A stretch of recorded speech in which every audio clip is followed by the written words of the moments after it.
Hi there, it's Grandma with Story Time, and today I have a story about Flat Stanley. Now, some of you may have read some of Flat Stanley books. They're kind of interesting. It's about a boy named Stanley who had a bulletin board fall on him and made him flat. So it's all the adventures of Stanley while he's being flat. And the adventure today is called Flat Stanley and the Lost Treasure. Stanley Lambchop lived with his mother, his father, and little brother Arthur. Stanley was 4 feet tall and about a foot wide and a half an inch thick. He had been flat ever since a bulletin board fell on him.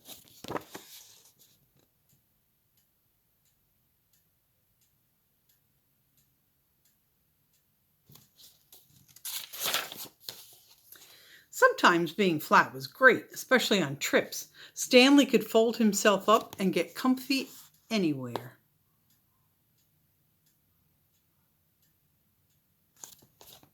Stanley could roll himself up and catch a ride, too.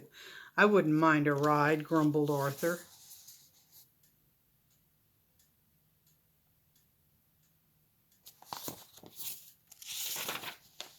Being flat on the beach was a pain in the neck, and the leg, and the arm. Ouch, cried Stanley. That's the third time I've been stepped on today.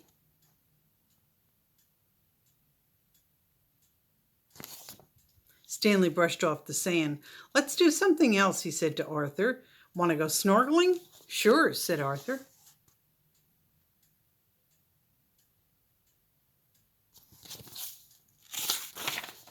Stay in the cove, Mrs. Lambchop called.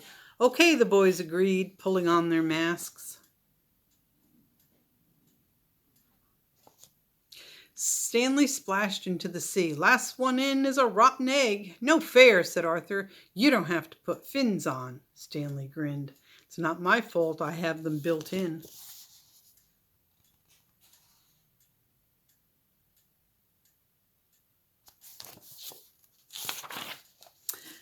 Stanley's flat feet helped him swim faster than Arthur, but he didn't mind slowing down. There was so much to see. Stanley spotted a school of bright blue fish. Arthur pointed out a stingray. Hey, it's flat like you, he tried to say, but it sounded like glub, glub, glub, glub, glub.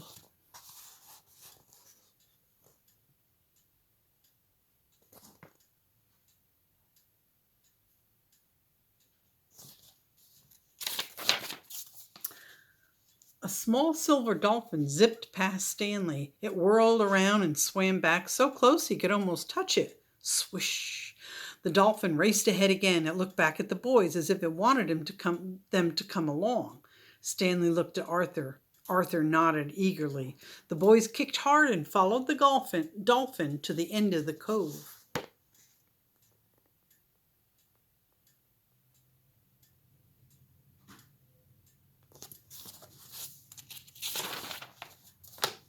Below them, the ocean floor dipped. There, nestled on the bottom, lay an old ship.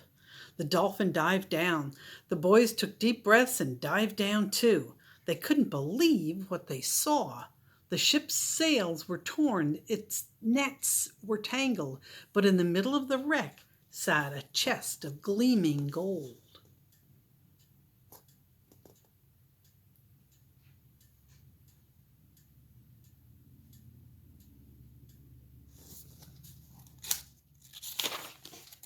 Stanley kicked back to the surface. Arthur's head popped up next to him. Did you see that? Arthur cried. Let's grab a bunch of gold. We'll be rich. Hold on, said Stanley. That treasure must belong to somebody. Let's take one piece to show everyone. Then we'll figure out what to do. Okay, said Arthur.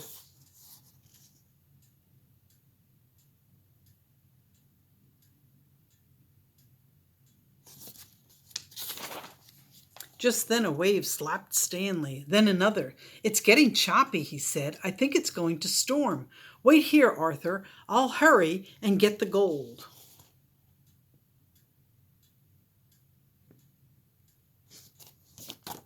Stanley dived to the ship again. He picked up a gold bar. It was the size of a candy bar, but much heavier. He slid it into the pocket of his trunks.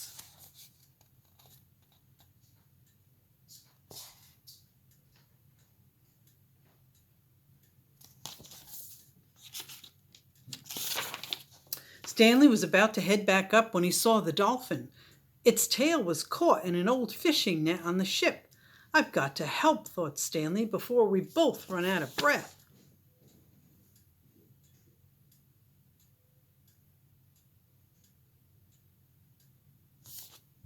Quickly, Stanley rolled himself up.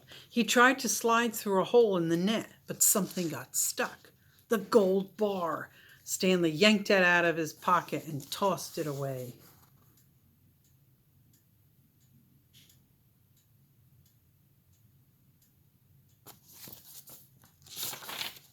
Now Stanley fit easily into the net.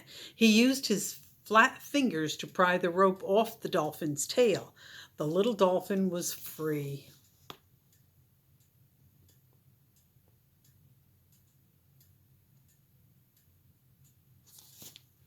Seconds later, Stanley burst out of the water. He took a big gulp of fresh air. Beside him, the dolphin whistled softly. "You're welcome," said Stanley.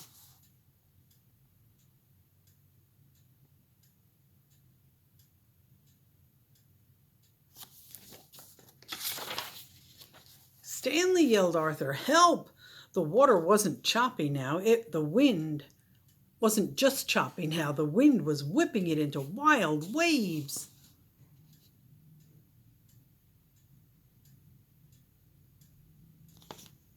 "Jump on, Arthur," Stanley called. He threw himself on a wave like a surfboard. "Woohoo!" cried Arthur. The boys rode the waves all the way to shore.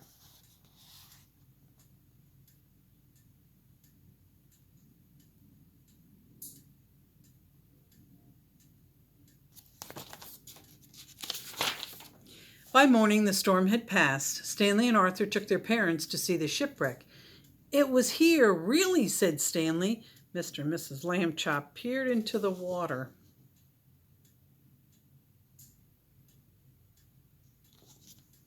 The bottom of the cove was empty. No ship in sight, not a trace. "Perhaps the storm carried it away," said Mrs. Lambchop kindly, but Stanley could tell she was doubtful.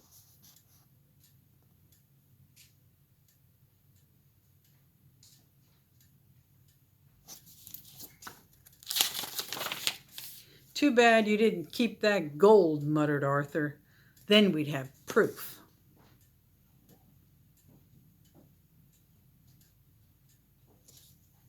Stanley heard a whistle. "Hello there, dolphin," he called. The little dolphin whistled again. Then it flipped its nose. Something shiny flew through the air. Stanley reached out and caught it.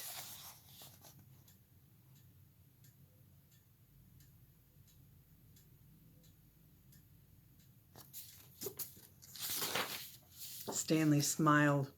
Did someone say something about gold?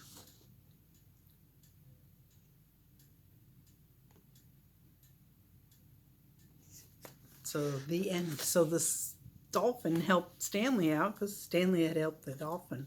All right. Hope you liked the story about Flat Stanley. And there's a lot of Flat Stanley stories. Maybe I'll read another one, or you can get one from the library and read it yourself. All right. Grandma loves you.